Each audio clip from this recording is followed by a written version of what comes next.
அதிமுக கிள்ளுக்கிரியாக பயன்படுத்துகிறார் அமித்ஷா திருமாவளவன் எங்க கூட்டணியில் இருக்காரு? அவருக்கு தேவையில்லாத கருத்து இது. அவருக்கு தான் டெய்லி ஒரு கருத்து சொல்லிட்டு இருக்காரு. அவருடைய கருத்துக்களை பாத்தீங்கன்னா முதல் நாள் ஒண்ணு இருக்கு, அடுத்த நாள் ஒண்ணு இருக்காரு. அவர் என்னை பொறுத்தவரை சகோதரர் திருமாவளவன் அவர்கள் அரசியலுக்காக ஏதோ பேசி வருகிறார். அங்க அவங்க இருக்கிற கூட்டணியில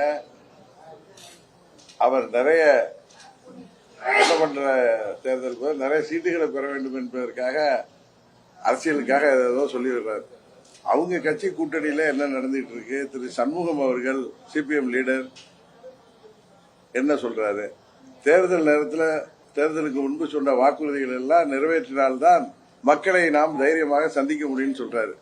இதே திருமாவளவன் என்னெல்லாம் 6 மாதங்களாக கடந்த வருடத்திலிருந்து பேசிட்டு வர்றாருன்னு உங்களுக்கு தெரியும். அதனால அவர் திமுக கூட்டணியில் உள்ளவர் சொல்கிற கருத்தை எல்லாம் பெருசாகிட்டு நீங்க கேள்வி கேட்பது எனக்கு என்னமோ அது சரியாகப்படவில்லை. தமிழ்நாட்டில் சட்டம் ஒழுங்கு இருக்கா இல்லையான்னு தெரியல. யாருக்கும் பாதுகாப்பு இல்லாத சூழ்நிலை. பாதுகாக்க வேண்டிய காவல்துறையே ஏவல் துறையாக மாறி இன்றைக்கு குண்டர்கள் போல செயல்படுகிறார்கள். உயிருக்கு பாதுகாப்பு தர வேண்டிய காவல்துறையை உயிர் போவதற்கு காரணமாக இருந்து இன்றைக்கு தமிழ்நாடே கொந்தளித்து போயிருக்கிறது. இன்னும் சொல்ல போனா விலைவாசி விண்ணை முட்டுகின்ற அளவுக்கு உயர்ந்திருக்கிறது. இந்த ஆட்சியில யாருக்கும் நிம்மதி இல்லை.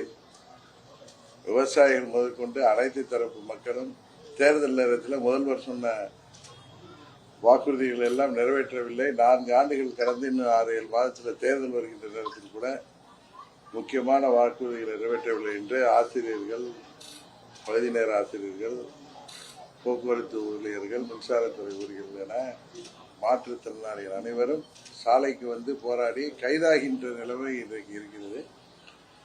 இந்த ஆட்சியின் அவலங்களை மக்களுக்கு எடுத்துச் செல்கின்ற கூட்டணி தான் எங்களது கூட்டணி. எங்களது கூட்டணி ஆட்சி அமையும் என்று அமித்ஷா அவர்கள் சொல்லியிருக்கிறார்கள். உறுதியாக திமுகவை வீழ்த்தி தமிழ்நாட்டில் மக்களாட்சி, புரட்சித் தலைவர் ஆட்சி போன்று, அம்மா அவர்கள் ஆட்சி போன்று ஒரு சிறந்த ஆட்சியை எங்களது கூட்டணி கொடுக்கும். ஒவ்வொரு கட்சிக்கும் ஒரு விருப்பம் இருக்கும். ஏற்கனவே ஆண்ட கட்சியாக இருந்தவர்கள் அதை சொல்வார்கள். பொறுத்திருந்து பாருங்கள். சுமூகமாக கூட்டணி இன்னும் பல கட்சிகள் வர இருக்கின்றன.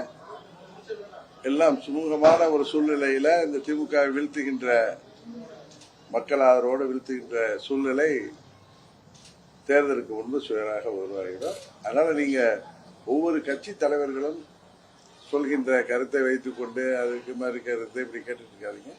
தேசிய ஜனநாயக கூட்டணியின் ஆட்சி உறுதியாக தமிழ்நாட்டில் 26 மே மாதத்தில் அமையும். செய்திகளை உடனுக்குடனும் துல்லியமாகவும் தெரிந்து கொள்ள சப்ஸ்கிரைப் பண்ணுங்க.